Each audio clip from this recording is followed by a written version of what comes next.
When I showed up to my sister's engagement party, the groom's family kept putting me down while bragging about their big jobs at a major company, not realizing I actually owned that company. Their arrogance was just seconds away from costing them everything. I remember staring at that cream-colored invitation, a knot forming in my stomach.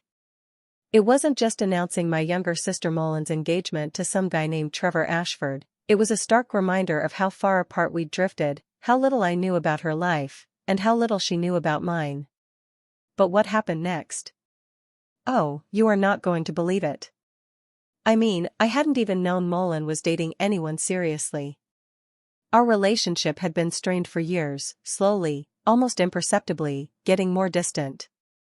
I ran my finger over the embossed letters, feeling the weight of obligation settle in. She was still my sister, after all. The party was set for 3 weeks out, at the Grandview Country Club, one of those places, you know? All old money and subtle declarations of status. My assistant, Teresa, walked in, a stack of acquisition proposals in her arms. She saw the invitation on my desk. "Family event?" she asked, her tone perfectly neutral. Teresa had been with me for 7 years, she knew more about my personal life than most. "My sister's getting engaged," I told her, tucking the card away. "I should probably make an appearance." She just raised an eyebrow and left me to my thoughts. She knew me well enough not to pry. You see, running a corporation like Meridian Technologies means most people don't actually see you. They know the name, the products, the earnings reports. But the person making decisions from the top floor? Just an abstract concept. And I preferred it that way. I'd built Meridian from nothing 12 years ago, starting with a laptop and an idea everyone said would fail. Now, we employed over 15,000 people across North America, specializing in healthcare software. We'd gone public 4 years ago, making me wealthy beyond anything I'd ever imagined. But I still drove the same Honda I bought 6 years ago, lived in a comfortable, unremarkable townhouse, and showed up to work in simple business attire. My success wasn't about flash. That evening, my mom, Grace, called. Her voice was bright, almost too bright. "You got the invitation. You're coming, right? Mullen will be so happy to see you." I doubted that, but I just said, "Yes, I'll be there." "Wonderful," she chirped. "The Ashfords are such a lovely family. Trevor works at some big technology company, very successful, according to his parents." Something in her tone made me pause. "What company?" I asked. "Oh, I can't remember the name," she said, dismissively. "Something with Meridian." "No, that's not right. Meridian something. You know how I am with these tech companies." My hand tightened on the phone. "Meridian Technologies," I stated, the words barely a whisper. "That's it," she exclaimed. "You've heard of them? Trevor's apparently quite high up there. Senior something or other. His parents were telling us all about it when we met last month." I closed my eyes. Meridian Technologies. My company. I managed to say, "That's nice. I'll see you Saturday, Mom." After hanging up, I spent 20 minutes in our employee database. 3 Trevors. Only 1 Ashford. Trevor Ashford, Senior Project Manager, Healthcare Integration Division. His employee photo showed a handsome man in his early 30s, perfectly styled hair, a confident smile that bordered on smug. I studied it, committing his face to memory. His performance reviews were adequate. Not exceptional. He met deadlines, managed his team without major complaints, produced competent but uninspired work. Notes indicated he was better at presenting projects than executing them, relying heavily on his team. But then, I saw it, a complaint filed 8 months ago by a female developer, Angela Chen. Trevor had taken credit for her code optimization during a client presentation. HR had investigated, issued a formal warning, and mandated professional conduct training. Nothing to warrant termination, but it painted a picture, someone more concerned with appearances than substance. 3 weeks felt like an eternity and a blink. Enough time to dread it, not enough to truly process it. Saturday arrived, beautiful spring weather. I chose a simple navy dress, minimal jewelry, hair pulled back. Nothing about my appearance screamed billionaire CEO. I looked like someone who might work in respectable, forgettable middle management. My Honda looked comically out of place between the Mercedes and BMWs at the Grandview Country Club. Inside, my mother spotted me instantly. Her hug was genuine, yet performative. "You came. Come meet the Ashfords," she gushed, pulling me towards a well-dressed couple. Lydia Ashford was elegant, blonde, with a salon-perfect coiffure. Preston, tall and broad, exuded old-money confidence. "This is my other daughter," my mother said, a tone I couldn't place in her voice. "Lydia Ashford," she said, extending a perfectly manicured hand. "How lovely. And this is my husband, Preston." His handshake was firm, almost aggressive. "Good to meet you, Peggy. What do you do?" Ah, the inevitable question. The social hierarchy chess move. "I work in technology," I said simply. "Oh, how interesting," Lydia drawled, suggesting it was anything but. "What kind of role?" "What company?" "Systems management, mostly. A smaller healthcare technology firm here in Boston."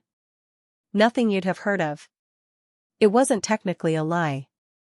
I did manage systems, just on a scale she couldn't fathom. And while Meridian wasn't small, I chose my words carefully. Preston nodded, already losing interest.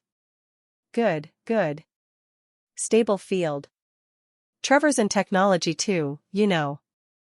Senior project manager at Meridian Technologies. Perhaps you've heard of it?" "I have," I said, taking a sip of the champagne a server had handed me. "It's a reputable company." Preston boomed with laughter, drawing glances. "Reputable?" "It's one of the most successful technology companies in North America. Trevor's division alone handles contracts worth millions." "Preston's being modest," Lydia added, touching his arm. "Trevor's been instrumental in several major acquisitions. The executive team relies on him heavily. They've hinted at a VP position opening soon." I nearly choked on my champagne. There was no VP position opening in Trevor's division. And his role, while important, was not instrumental in acquisitions. That level of decision-making happened many floors above his pay grade. "How impressive," I managed, my voice neutral. My mother appeared, looking nervous. "Peggy works very hard. She's done quite well for herself." Lydia's smile was polite, but dismissive. "I'm sure she has. Technology offers so many opportunities these days, even for people in support roles." The assumption stung, a sharp, cold jab. Before I could respond, Mullen appeared with Trevor. She looked beautiful, cream dress, dark hair. She'd always been the pretty one, the social one, while I was the bookish sister who preferred computers to people. "Peggy." She hugged me, but it was stiff. "So glad you could make it. This is Trevor." Trevor shook my hand with his father's aggressive firmness. Up close, he was even more polished than his employee photo. Everything about him was calculated success. "Mullen's sister, finally," he said. "She's told me about you." His tone suggested it wasn't flattering. "So, you're in tech, too? What company?" "A smaller firm," I said vaguely. "Nothing as impressive as Meridian Technologies." "Well, if you ever need career advice or networking opportunities, let me know. I've got connections throughout the industry. Always happy to help family." His smile was magnanimous, a patronizing offer of charity to a lesser relative. Preston clapped his son on the shoulder. Trevor's personal friends with several executives. Golf outings, the whole 9 yards. I wondered if he knew Trevor's executives were probably other senior managers, impressive only to outsiders. I just nodded politely. The afternoon continued like this.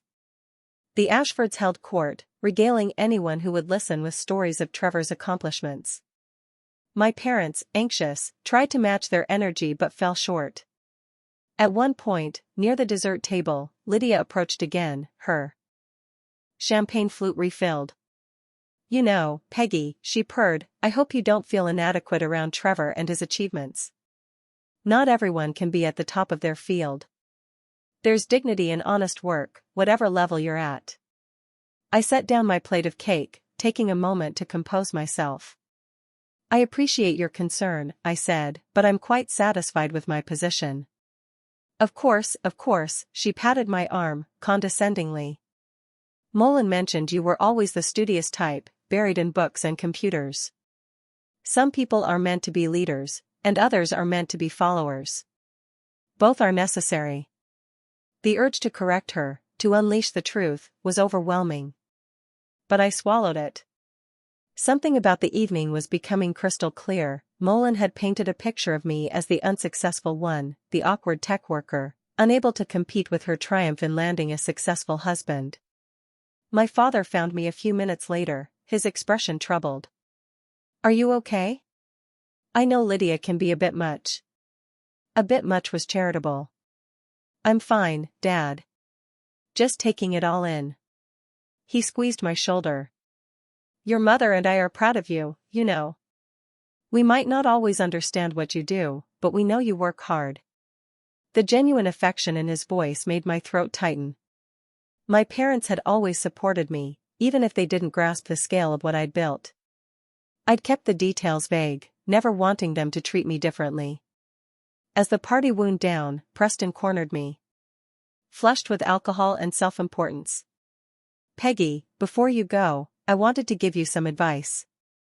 Trevor mentioned Meridian Technologies is hiring for some administrative positions. I could have him put in a word for you. It would be a step up from wherever you're working now, and you'd be at a company with real prestige." The offer was so patronizing, so blindly arrogant, I almost laughed.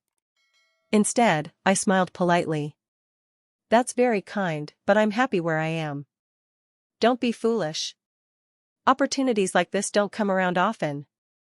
You're not getting any younger, and having a connection to someone like Trevor could change your life." He pressed a business card into my hand. "Think about it. Call him next week." I looked down at the card. Trevor Ashford, Senior Project Manager, Meridian Technologies. My business card listed no title, just my name and a direct phone number only a handful of people had access to. "I'll consider it," I said, tucking the card into my purse. Mullen walked me out. "Thanks for coming. I know this isn't really your scene." "The Ashfords seem very proud of Trevor," I said carefully. She smiled, but it didn't reach her eyes. "They are.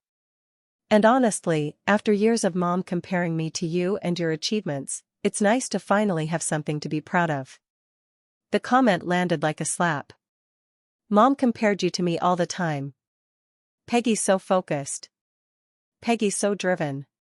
Peggy's doing so well in her career." It got old, honestly. But now I have Trevor, and his family actually appreciates what I bring to the table. I wanted to tell her that our mother's pride in my work didn't diminish her own worth, that comparison was toxic and unnecessary. But the words stuck in my throat, trapped behind years of distance and misunderstanding. "I hope you'll be happy, Mullen. That's all that matters." She kissed my cheek, her perfume overwhelming. "I will be. Trevor's going to be a VP soon. Maybe even an executive eventually. We're going to have everything." I drove home in silence. The Ashfords' arrogance was one thing. Trevor's inflated sense of importance, another. But Mullen's resentment? That cut deeper than I'd expected. Monday morning, I arrived at the office before dawn, as usual. Teresa had already prepared my schedule and left a fresh pot of coffee.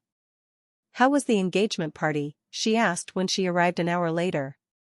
"Enlightening," I said, staring at Trevor Ashford's business card on my desk. "Schedule a meeting with HR for this afternoon. I need to discuss personnel matters in the healthcare integration division." Teresa made a note, no questions asked. She knew better. Patricia Monroe, our HR director, arrived at 3 p.m. with Trevor Ashford's complete employment file. We'd worked together for 5 years, she was discreet and professional. Trevor Ashford, she said, settling into the chair. You're interested in him specifically? His family was at my sister's engagement party, I explained. They had some interesting things to say about his role here. Patricia's expression sharpened. I see. Would you like me to summarize his employment history? She flipped through the documentation. Hired 4 years ago. Promoted to senior project manager 18 months later. Performance reviews, consistently average to above average. Good with clients, presents well. But the substance behind the presentation is often provided by his team members. She found the complaint. 8 months ago, yes. Angela Chen, one of his developers. Created significant code optimization, reduced processing time by 30%. During the presentation, Trevor presented it as his own innovation without crediting Angela. She filed a formal complaint. We investigated, found her allegations credible, issued a formal warning and mandatory professional conduct training. How did he respond to the warning? Patricia's lips pressed into a thin line. Not well. He felt it was overblown, claimed it was a misunderstanding. His attitude was defensive and dismissive, but he completed the training. No formal complaints since. Any informal complaints? She hesitated. Nothing documented.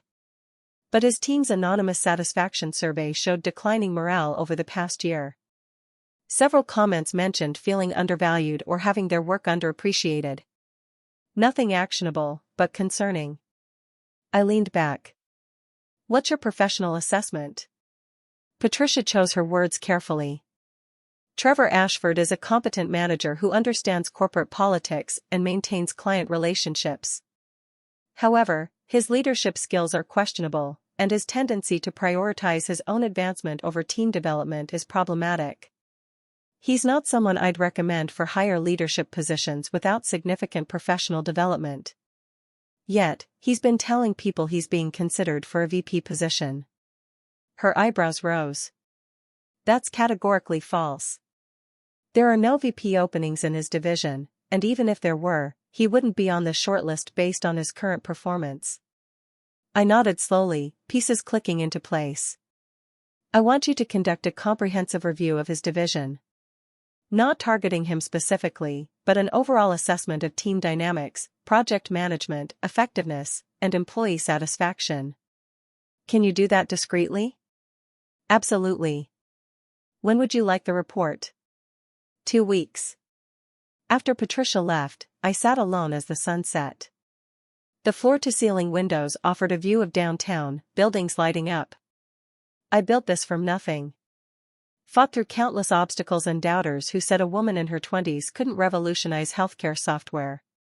And now my own sister resented me for it, while her future in-laws offered to help me get an entry-level position at my own company. The irony would have been funny if it didn't sting so much. My phone buzzed. An email from Angela Chen, the developer. She was requesting a transfer to a different team within the healthcare integration division. Professionally worded, but I could read between the lines, working under Trevor remained uncomfortable. I forwarded it to Patricia, prioritizing the transfer and a personal check-in with Angela. Talented developers were our backbone, losing them because of poor management was unacceptable. Another email caught my eye. From Trevor himself. Addressed to several clients, copying his supervisor. Describing upcoming project milestones. Professional enough, but with subtle inflation of his authority, my strategic oversight, under my direction. I forwarded it to Patricia, adding it to the growing documentation that would inform our 6-month performance. Review. Individual emails weren't damning, but patterns tell stories that single incidents can't. Teresa knocked on my door, ready to leave. Anything else? Actually, yes. Schedule a company-wide town hall for 3 weeks from now. All divisions, all locations, via video conference. I think it's time people saw who actually runs Meridian Technologies. Her eyes widened. In 7 years, I'd never done a company-wide town hall. I preferred written communications and divisional meetings. But the past weekend had crystallized a realization: my anonymity, while comfortable, had created problems I hadn't anticipated. "I'll arrange it," Teresa said. "Any particular agenda items?" "Strategic vision, upcoming initiatives, and a reminder about our company values, particularly regarding professional conduct and team recognition." Over the next 2 weeks, Patricia's report painted a troubling picture. Trevor's division met targets and maintained client relationships, but internal morale was suffering. Multiple team members reported feeling their contributions went unrecognized, with Trevor often presenting their work as his own. The pattern was subtle enough to avoid formal complaints, but pervasive enough to create a toxic environment. More concerning was evidence that Trevor had been inflating his role with clients.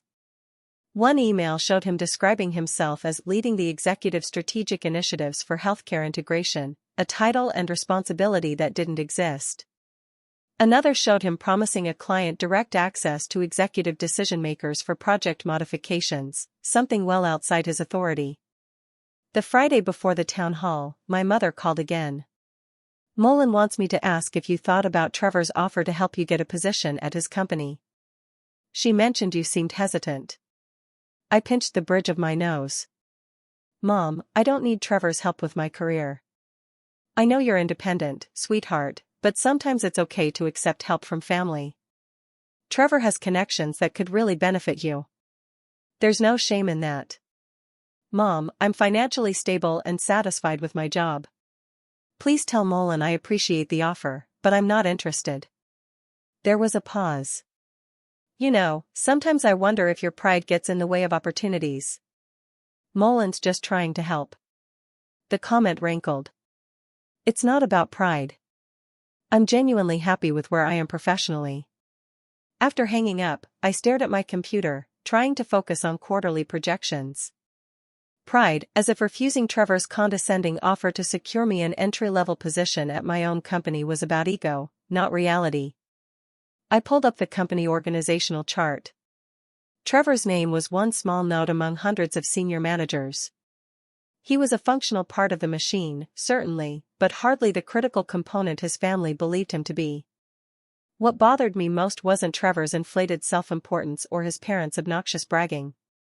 It was how readily my own family had accepted the narrative that I needed rescue from my supposedly mediocre career. That hurt more than any insult the Ashfords could have delivered. I kept quiet about my success out of a desire to remain grounded, to avoid the complications that came with wealth and power. But the silence had created a void, filled with assumptions and misunderstandings. The town hall was scheduled for Tuesday morning at 10. Every employee was required to attend, in person or via video. The auditorium held 500, with thousands more joining remotely. I arrived early, reviewing my notes. At 9:45, I walked onto the stage. The auditorium was packed. I stepped up to the podium, adjusting the microphone. "Good morning. For those who don't know me, my name is Peggy Morgan and I'm the founder and CEO of Meridian Technologies." The reaction was immediate. Whispers rippled through the auditorium. People leaned towards each other in surprise. I smiled slightly. "I know many of you have never seen me in person. I prefer to work behind the scenes, focusing on strategy and development rather than publicity. But recent events have made me realize that anonymity, while comfortable, can create misunderstandings about who we are as a company and what we value." I spent the next 20 minutes outlining our strategic vision, product launches, expansion plans. I talked about innovation, treating employees fairly, high professional standards. "One of our core values is recognition," I continued. "When someone on your team does exceptional work, they deserve credit. Innovation rarely comes from a single person, it's collaborative. As leaders, it's our responsibility to ensure those contributions are acknowledged and celebrated." I paused. Several people nodded. Some glanced around, as if to colleagues who needed to hear this. "To that end, I'm announcing a new initiative. Starting next quarter, we'll be implementing a peer recognition program where team members can nominate colleagues. Outstanding contributors will be recognized company-wide, with both acknowledgement and financial bonuses. The applause was enthusiastic. People appreciated being seen and valued. After the town hall, I walked back to my office through a gauntlet of surprised employees. Several stopped me, expressing appreciation for the program or asking questions. It was exhausting, but necessary. Teresa was waiting, a knowing smile on her face. That went well. Your inbox is already filling up with positive responses. Good. Schedule meetings with all division heads for next week. I want to discuss implementation of the recognition program and review any concerns about team dynamics. She made notes, then hesitated. There's one other thing. Trevor Ashford requested an urgent meeting with you this afternoon. He seems quite agitated. I checked my watch. Give him 4 o'clock. Trevor arrived precisely on time, his usual confidence replaced with barely concealed panic. He clearly expected to meet with someone he could charm or manipulate, only to discover that the CEO he'd been inflating his importance to was his fiancée's sister, Peggy. I mean, Miss Morgan, I wanted to. That is, I hope we can discuss. He stopped, regrouping. I wasn't aware you were the CEO. Clearly, I said, gesturing to the chair across from my desk. Please sit down. He sat, posture rigid. I think there might have been some misunderstandings at the engagement party. I mean, my parents can be enthusiastic about my career, and sometimes they exaggerate. Your parents said you were being considered for a VP position and that you were instrumental in major company acquisitions, I said, my voice calm, but firm. Were those exaggerations, or did you tell them those things? His face flushed. I might have oversimplified some things in conversation. You know how it is with family. They want to be proud. So, you emphasize the positive aspects of your role. Oversimplified, I repeated. Trevor, you're a senior project manager. That's a respectable position that requires skill and dedication. But you're not involved in acquisitions. You're not being considered for VP positions. And you're certainly not in a position to offer me employment advice or connections within my own company. I realize how that must have looked. I apologize. The concern isn't just how it looked to me. It's how you represent yourself to clients, to your team, and to others in the industry. I reviewed your file, including the complaint from Angela Chen and the patterns of behavior that have emerged since then. His jaw tightened. That complaint was resolved. I completed the required training. Completing training isn't the same as changing behavior. Your team satisfaction scores have declined steadily over the past year. Multiple people feel their contributions go unrecognized while you take credit during presentations. That's not acceptable leadership. Leading a team means presenting their work effectively. That's literally my job. Leading a team means elevating their work while acknowledging their contributions. There's a significant difference between presenting collaborative efforts and claiming individual credit for others' innovations. Trevor leaned forward, his expression hardening. Is this really about my professional conduct, or is this about your sister? Because from where I'm sitting, this feels personal. My relationship with Mullen is complicated, but it has nothing to do with this conversation. If you weren't marrying my sister, we'd still be having this meeting based on the review findings. He stood abruptly. So, what happens now? Are you going to fire me to ruin my engagement? Sit down, Trevor. My voice carried enough authority that he complied automatically. I'm not firing you. Despite your inflated sense of your own importance, you haven't done anything that warrants termination. You're competent at your job. You meet your targets, and your clients are satisfied. Then what? You're going to participate in an intensive leadership development program over the next 6 months. It's voluntary, but declining it will be noted in your file and will impact future advancement opportunities. The program focuses on authentic leadership, team development, and ethical professional conduct. His expression was mutinous, but he nodded slowly. Fine. Additionally, starting next month, your performance reviews will include 360-degree feedback from your team members. Their assessments will carry equal weight to client satisfaction metrics when evaluating your work. If there's no improvement in team morale and recognition patterns within 6 months, we'll need to have a different conversation about your future here. This is because of the engagement party, isn't it? You're punishing me because I didn't know who you were. I leaned back, studying him. Trevor, I genuinely don't care that you didn't recognize me. I've deliberately maintained a low profile. What concerns me is the pattern of behavior that came to light through routine evaluation. The engagement party was simply the catalyst that prompted me to look closer at division dynamics. But if you weren't engaged to my sister, we'd still be having this conversation. The difference is that it wouldn't feel personal to you. You'd accept the feedback, participate in the development program, and work on improving your leadership skills without assuming it was about anything other than professional growth. He was quiet for a long moment. What are you going to tell Mullen? Nothing. What happens between you and my sister is your business. But I'd suggest being honest with her and your parents about your actual role here and your realistic career trajectory. The exaggerations will catch up with you eventually, and it's better to control that narrative yourself. After Trevor left, I sat alone in my office as dusk settled. The confrontation had been necessary, but unsatisfying. I'd addressed the professional issues, established clear expectations, and provided a path forward. But the personal dynamics remained unresolved. My phone buzzed with a text from Mullen. Trevor said you two had a meeting. Everything okay? I stared at the message, unsure how to respond. Eventually, I typed, just routine company business. Nothing for you to worry about. Her response came quickly. He seemed upset when he got home. Are you sure everything's fine? Positive. How's wedding planning going? The deflection worked. She launched into details about venues and catering options. The conversation safely redirected to neutral territory. That weekend, my parents invited me to dinner. I arrived to find them alone. Mullen was with Trevor and his family, finalizing wedding details, Mom explained.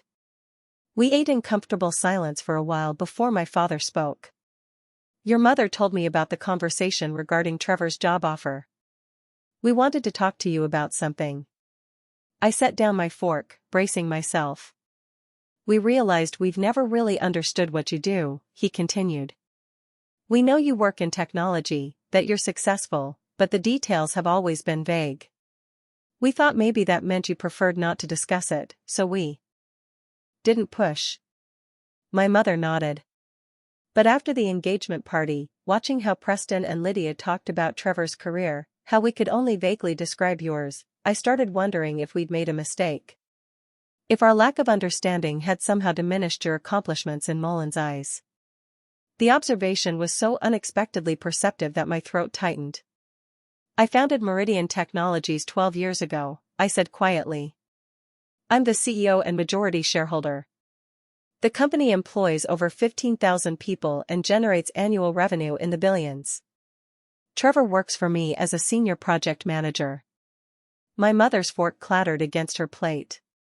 You're the CEO of Meridian Technologies? Yes. My father sat back, stunned. Why didn't you tell us? Initially, because I was too busy building the company to think about anything else. Then later, because I didn't want it to change how you saw me, or how I saw myself. I'm still the same person I was before the company succeeded. The money and the title don't define who I am. But, sweetheart, my mother said, her voice thick with emotion. We're so proud of you. We've always been proud, but we had no idea the scale of what you'd accomplished. I know, and I should have been clearer. I just wanted to be your daughter, not some wealthy CEO who made things weird at family dinners.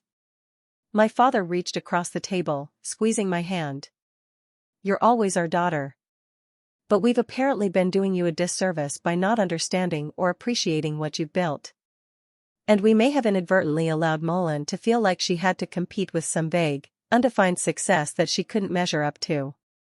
The accuracy of that assessment stung. I never wanted her to feel that way. We know, but intentions and impact aren't always aligned, my mother said, wiping her eyes. What happens now with Trevor working for you and everything? Nothing dramatic.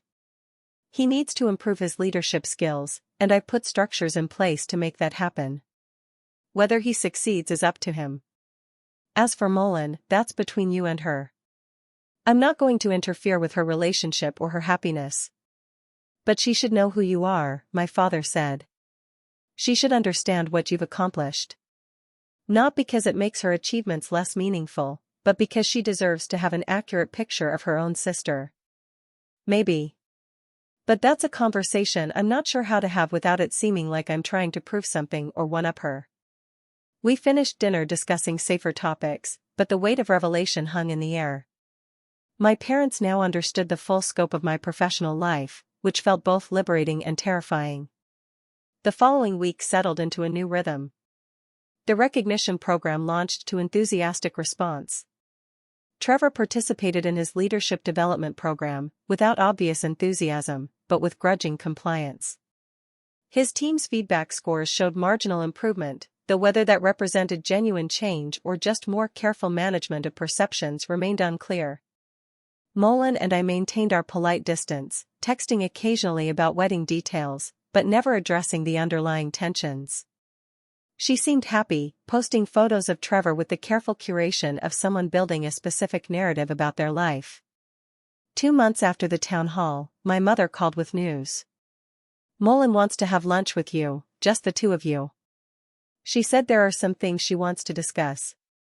We met at a quiet bistro.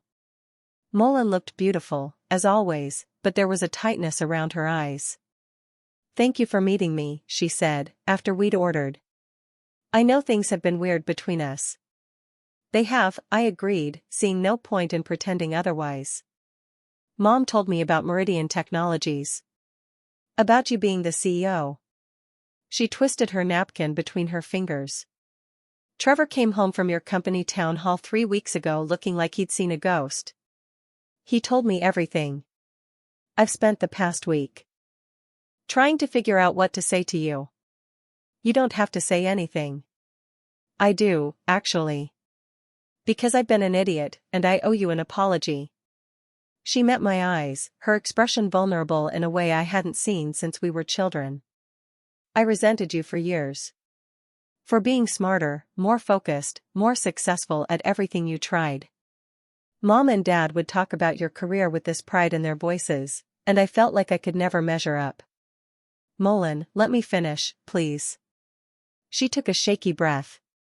When I met Trevor, and his parents started talking about how successful he was, how important his position was at this major company, I finally felt like I had something to be proud of. Something that would make me equal to you in Mom and Dad's eyes. And then I found out you own the company that Trevor works for. That everything his parents bragged about was inflated nonsense. And the person I was trying to compete with was so far beyond anything I'd imagined that the comparison was laughable. You were never in competition with me, I said softly.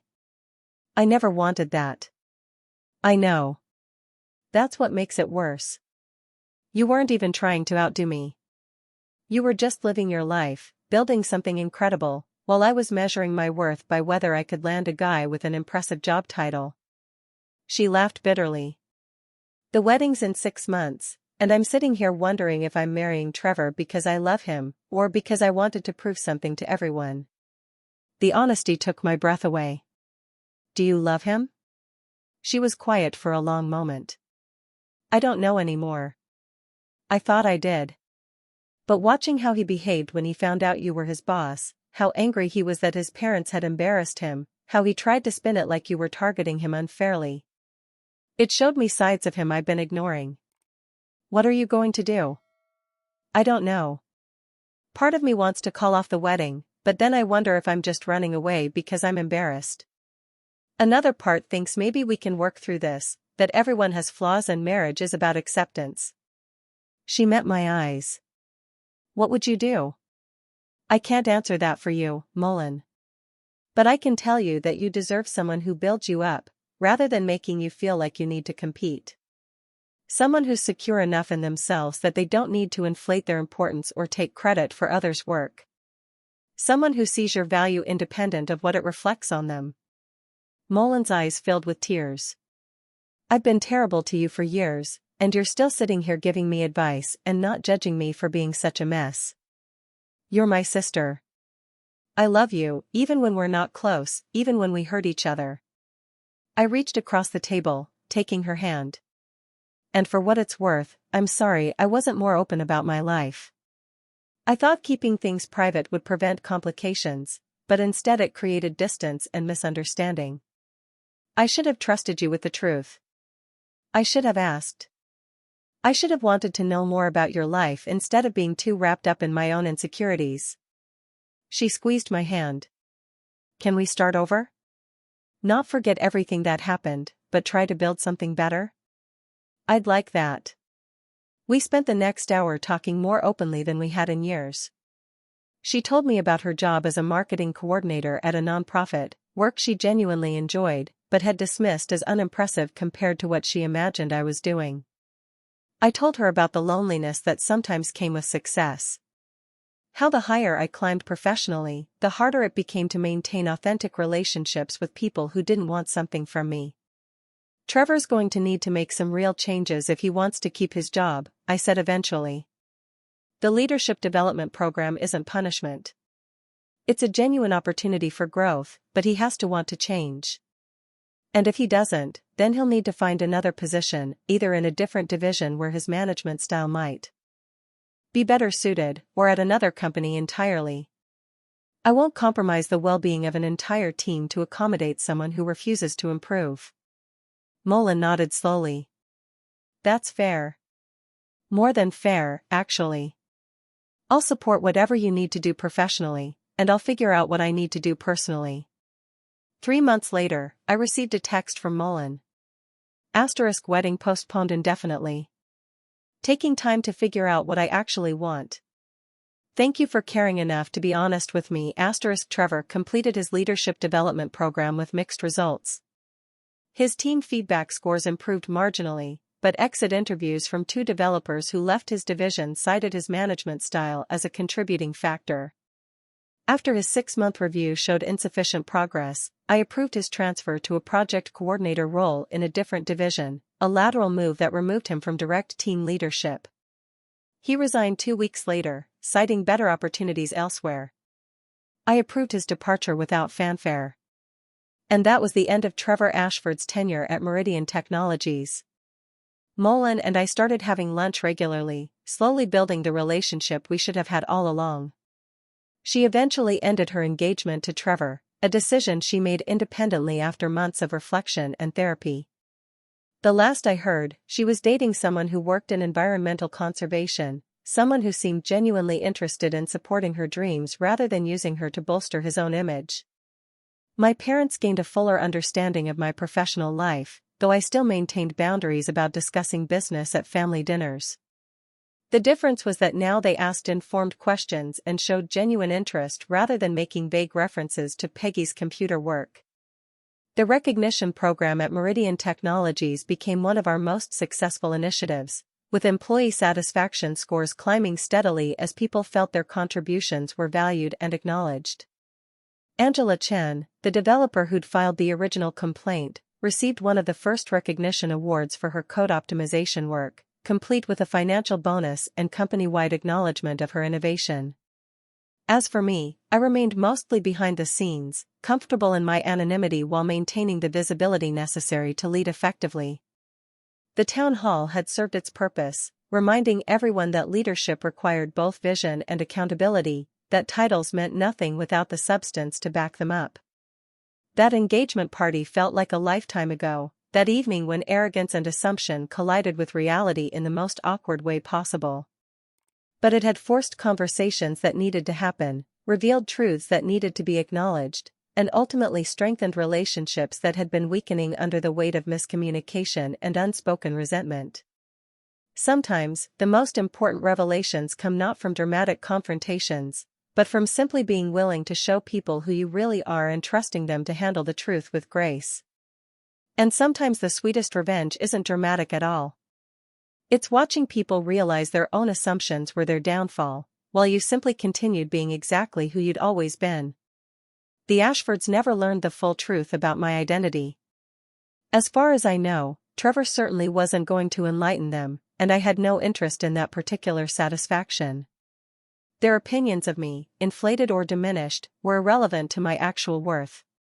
What mattered was that my sister and I had found our way back to each other, that my company continued treating people with dignity and fairness, and that I could still drive my modest Honda to work each morning, CEO of a multi-billion-dollar company, content in the knowledge that success was measured not by what others thought of me, but by what I'd actually built and how I treated people along the way.